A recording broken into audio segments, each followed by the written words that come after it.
Have you ever woken up and thought, why does any of this matter? Not because something terrible happened, but because nothing feels real anymore. You go through the motions, you check the boxes, you do what you're supposed to do, but deep down there's this strange silence inside you, a numbness that whispers, is this all there is? That's not weakness, that's not failure, that's a door. And today we're going to walk through it the way the Stoics did. There's a moment that creeps in quietly. Maybe it's a Tuesday morning, maybe it's 2 a.m. when the world is silent. You stare at the ceiling or at your phone or into the nothingness that's sitting beside you at the kitchen table, and you feel it. That ache, that hollowness, not pain, not fear, just the question, what's the point? You've done everything right. At least that's what they told you to do. You got the job. You played by the rules. Maybe you even have a few of the things you once prayed for, and yet somehow it all feels like dust slipping through your fingers. This right here is where most people panic. They start running from the question. They numb it with distractions, scroll endlessly, shop needlessly, work obsessively. But the Stoics, they do something else entirely. When life feels meaningless, the Stoic doesn't look away, he looks within. Marcus Aurelius, perhaps the most powerful man of his time, wrote these words in his journal.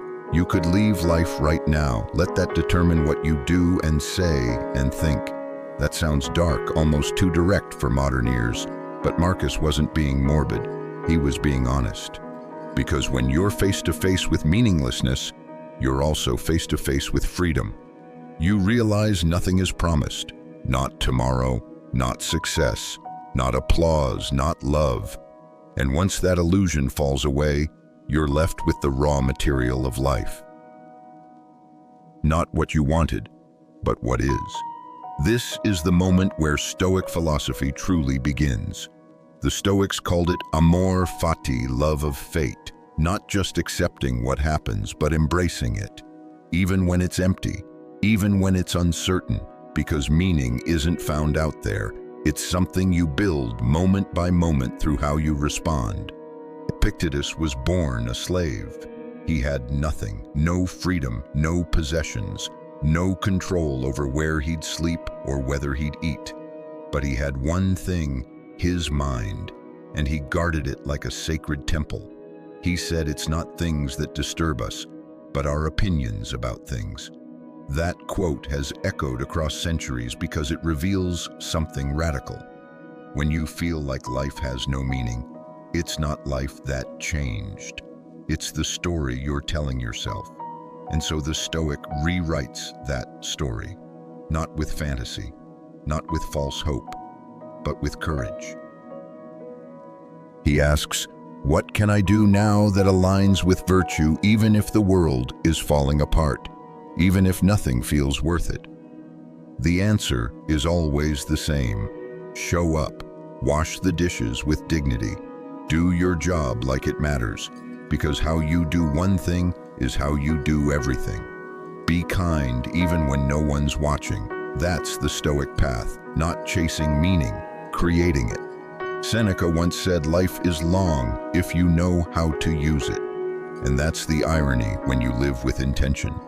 Even the smallest act becomes sacred. Feeding your dog, calling your mother, writing one honest sentence, no applause, no audience, just presence. It's easy to believe that meaning should feel grand, like fireworks, like a life-changing epiphany. But those are illusions. And Stoic philosophy reminds us to stop chasing illusions. The Stoics knew what we keep forgetting. A meaningful life isn't something you find. It's something you build by what you choose to do over and over, even when it's hard, even when it's quiet. Think about a carpenter. He doesn't start with a masterpiece. He starts with wood, with nails, with calloused hands. And every strike of the hammer, every cut of the saw, it's all part of the meaning. The Stoic does the same with time, with effort, with presence. When you feel like nothing matters, you're standing at a crossroads. You can fall into despair, or you can do what the Stoics do. Anchor yourself in virtue. Ask yourself, Am I acting with wisdom, with courage, with justice, with self-discipline? Those four values, wisdom, courage, justice, temperance, they were the Stoic compass. And when everything else feels meaningless, they point you home. This isn't about pretending to be okay. It's not about spiritual bypassing or fake positivity. It's about choosing deliberately to meet life as it is, not as you wish it to be. And from that acceptance to carve something noble, something resilient, something real. Because here's the secret the modern world forgets. You don't need to feel inspired to live a meaningful life. You just need to act, to begin, to get up and move your hands toward something good. Sometimes the most stoic thing you can do isn't to fix the world. It's to fold the laundry, to breathe deeply, to walk with integrity when no one sees, to say, this moment is mine, I'll meet it fully. Meaning isn't out there waiting for you to discover it like buried treasure. It's here, now, in this breath, in this choice, in this ordinary sacred second. So if you're watching this right now and something inside you feels heavy, like you've been drifting, like life lost its color, just know you're not alone and you're not broken.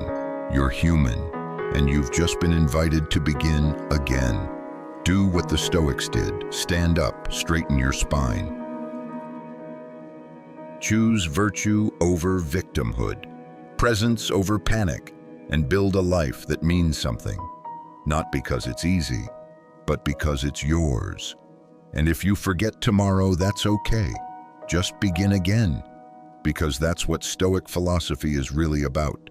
Not being perfect, but choosing to return to the moment, to yourself, to what you can control, and maybe, just maybe, that's where the meaning lives.